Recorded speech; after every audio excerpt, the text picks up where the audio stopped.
काटोल के ward number 11 में Rashtrawadi Congress party के उम्मीदवार गणेश चनी की स्थिति मजबूत होती दिखाई दे रही है। वार्ड में लगातार जनसंपर्क और स्थानीय मुद्दों पर सक्रियता से काम करते हुए गणेश चनी ने मतदाताओं के बीच भरोसा बनाया है।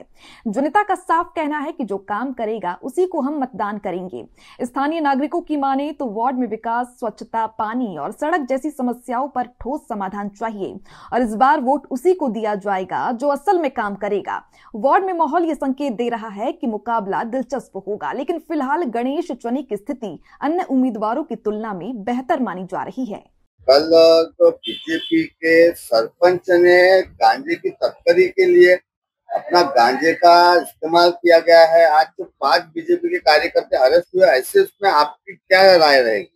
अब देखो, अब जो आदमी जैसा है वैसा वो काम करेगा।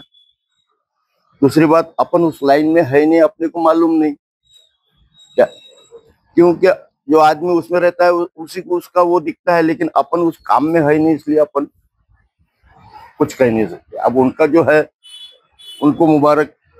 जो लोग ऐसे काम करते हैं 2 नंबर के, वो 2 नंबर में ही रहेंगे। माझं नाव गणेश विठ्ठलराव चन्ने। मी प्रभाग क्रमांक 11 मध्ये ब गटामध्ये या ठिकाणी नगरसेवक म्हणून उभा आहे आणि गेल्या अनेक वर्षापासून मी या गावामध्ये आणि या गावातच नाही तर कुणी बाहेरगावचाही माणूस असेल, आमच्या ग्रामीणमधला जरी असेल तर सामाजिक सेवेचा वारसा मला वडिलोपार्जित मिळाला। माझे वडील सुद्धा नगरसेवक होते आणि त्यांनी सुद्धा फार चांगलं काम केलं। सामाजिक बांधिलकी त्यांनी सुद्धा जोपासली आणि तोच वारसा पुढे नेण्याचं त्यांच्याकडून मला जो स्वभाव मिळाला, त्यांच्याकडून जे मार्गदर्शन मिळालं, तर त्यामुळे मी सुद्धा माझ्या शैक्षणिक काळापासून लोकांसोबत जुळलो आणि मला लोकांचे काम करण्यामध्ये, लोकांची सेवा करण्यामध्ये मनापासून आनंद होतो।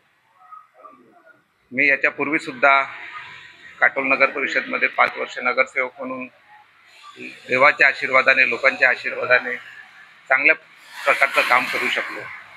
हाच वारसा पुढे नेण्याचा माझा सदोदित प्रयत्न आहे।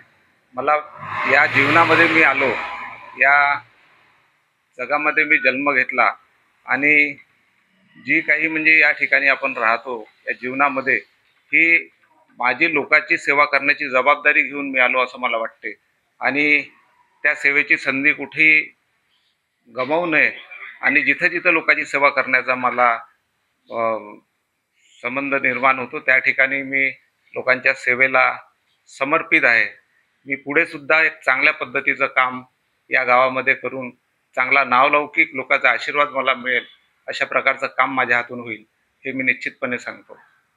सर, आपण पहिले भी निवडून आले, कामं अनेक आहे गावामध्ये आणि कामं कधी संपत नसतात। फक्त आपली नजर पाहिजे की कोणतं काम प्रायोरिटीवर घ्यायचं। अनेक कामं आहे गावामध्ये, जसं आमच्या इथे सर्वात महत्त्वाचं म्हणजे गोरगरिबाच्या वस्त्या जिथं असतील तर त्यांना मूलभूत सुविधा देण्याचं सर्वात महत्त्वाचं काम आहे। कारण कष्टकरी जनता सकाळी उठले की त्यांना आपल्या कामाला जावं लागतात, संध्याकाळी येतात, बिचारे थकून जातात, तर त्यांच्या आरोग्याच्या दृष्टीने, त्यांच्या मुलांच्या शिक्षणाच्या दृष्टीने अनेक समस्या असतात आणि समस्या सुरूच राहतात, समस्या कधी संपत नाही। परंतु पुढे अजून काही आजच्या काळामध्ये आपण काय काय त्यांच्यासाठी करू शकतो। गावामध्ये अनेक प्रश्न असतात, गावामध्ये नुसतं रस्ता, नाली याच्या व्यतिरिक्त सुद्धा अनेक समस्या आहे। गावामध्ये गावाचा विकास करण्यामध्ये जे गावाचे काही, या गावाला ऐतिहासिक वारसा आहे।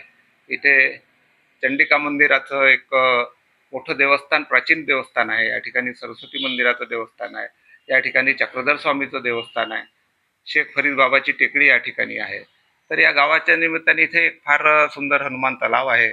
इथे या गावामध्ये स्वर्गवासी वीरेंद्रबाबू देशमुख भवन आहे, जे गोरगरिबाच्या सेवेसाठी कमी पैशामध्ये लोकांना उपलब्ध आहे। पण ते वास्तू आता फार म्हणजे त्याची स्थिती काही तेवढी चांगली राहिली नाही, तर ती जर वास्तू आपण एकदम चांगली अद्ययावत करू शकलो तर मध्यमवर्गीय लोकांना, गोरगरीब लोकांना चांगल्या पद्धतीचं एक मुलांच्या, मुलीच्या लग्नासाठी एक चांगली आधुनिक वास्तू तिथं कशी तयार होईल याचा आमचा प्रयत्न आहे। किती सीट राष्ट्रवादीची येऊ शकते काटोल नगर परिषद मध्ये?